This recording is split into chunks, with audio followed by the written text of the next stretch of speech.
Le bilan patrimonial est une cartographie de tous les éléments qui composent le patrimoine privé et professionnel du client, donc tant l'actif que le passif. C'est pour nous l'occasion de vérifier l'adéquation entre le patrimoine du client, son mode de vie, son profil d'investisseur et de répondre aux objectifs du client. C'est un bilan qui est généralement réalisé vers la quarantaine.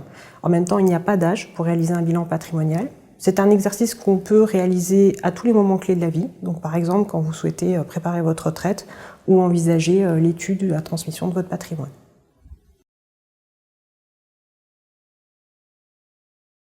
Le bilan patrimonial s'organise autour de 3 grandes étapes. Dans un premier temps, nous allons poser un certain nombre de questions à notre client.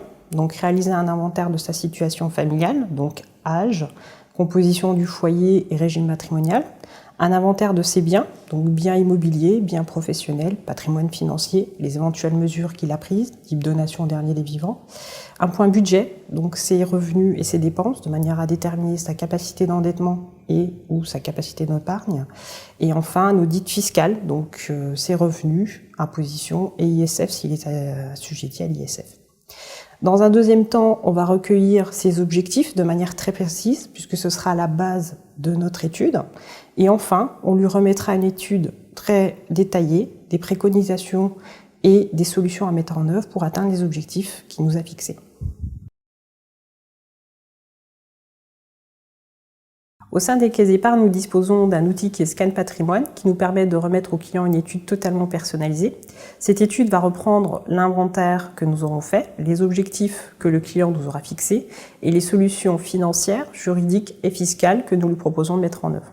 Nos conseils sont donc de 3 types. Des conseils financiers, nous allons lui proposer de souscrire un produit type assurance vie, PEA, une allocation d'actifs et éventuellement, s'il le souhaite, de confier ses fonds en gestion au travers d'une gestion sous mandat.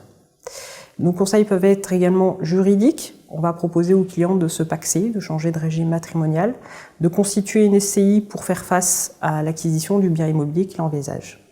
Enfin, pour la transmission, nous pourrons également alléger la fiscalité en lui proposant de souscrire un contrat d'assurance vie.